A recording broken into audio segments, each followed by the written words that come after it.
Assalamualaikum warahmatullahi wabarakatuh. Video kali ini saya akan rekomendasikan beberapa anime movie yang menurut saya harus kalian tonton. Kenapa? Ya, karena menurut saya pribadi beberapa anime ini sangat bagus dan ceritanya yang enak untuk diikutin. Nah, ada 4 anime movie yang akan saya rekomendasikan. Apa aja itu? Setelah yang satu ini.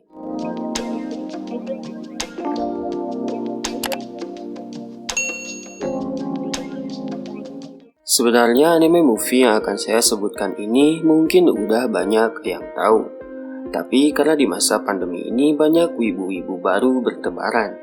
Jadi saya buat videonya, dan mungkin banyak yang belum tahu juga anime ini. Nah, tanpa basa-basi lagi, langsung aja kita ke anime movie yang pertama.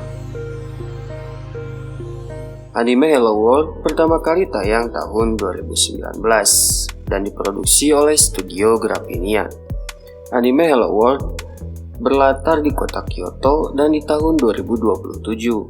Kata Gaki Naomi adalah seorang anak SMA biasa, bahkan terkesan nolep dan susah untuk bergaul. Karena kesukaannya terhadap buku, sehingga hari-harinya hanya dilalui dengan membaca buku dan sekolah. Tidak ada hal menarik apapun dalam hidupnya. Ketika itu, Naomi mendapat tugas untuk menjadi komite perpustakaan. Di sana, ia bertemu dengan Ichigyo Ruri, seorang gadis cantik dan imut, tapi memiliki wajah yang kaku dan susah sekali diajak bersosialisasi. Hari-hari Naomi berjalan seperti biasa, sampai akhirnya ia melihat sebuah aurora besar di atas langit. Tiba-tiba ada seekor burung gagak yang menuju kepadanya dan mengambil bukunya. Gagak itu membawa buku sangat jauh dan Naomi mengejarnya sampai di sebuah tempat wisata di Kyoto. Di sanalah buku itu dijatuhkan oleh si gagak. Namun ketika Naomi ingin mengambilnya, muncul sosok lelaki dewasa yang entah dari mana.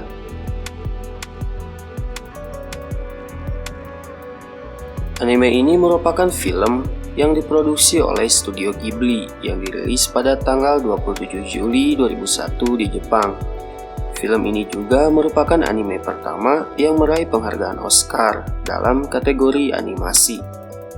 Cerita ini berawal dari seorang gadis cilik yang berusia 10 tahun bernama Chihiro bersama kedua orang tuanya yang pindah ke rumah baru mereka. Dalam perjalanan, tiba-tiba mereka terjebak dalam sebuah hutan dan mobil mereka berhenti di sebuah lorong besar berwarna merah. Orang tuanya merasa penasaran dan ingin memasukinya. Chihiro sempat memaksa orang tuanya agar tidak masuk ke lorong itu. Namun, ia terpaksa ikut karena ia takut ditinggal sendirian di mobil. Ternyata, lorong itu berujung ke sebuah tempat yang bernama Yuya, tempat peristirahatan para dewa.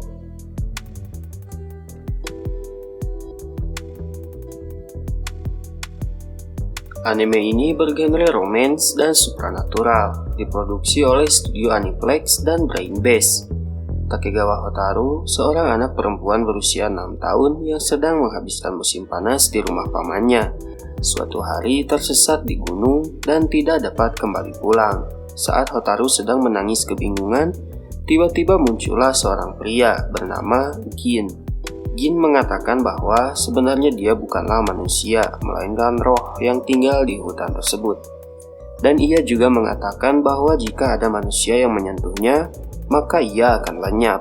Akhirnya, Gin pun mengantarkan Hotaru untuk keluar dari hutan dengan selamat. Setelah hari itu, Hotaru selalu kembali ke hutan untuk menemui Gin dan menghabiskan waktu bersama hingga musim panas berakhir.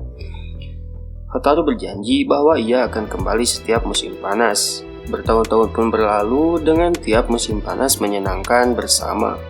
Dan mereka selalu menunggu datangnya musim panas dan menunggu satu sama lain dalam rindu. Hotaru sadar bahwa Gin tidak pernah menua dan tetap terlihat seperti saat pertama kali mereka bertemu. Sedangkan Hotaru semakin dewasa. Namun satu hal yang pasti, Hotaru selalu ingin bersama Gin, begitupun sebaliknya.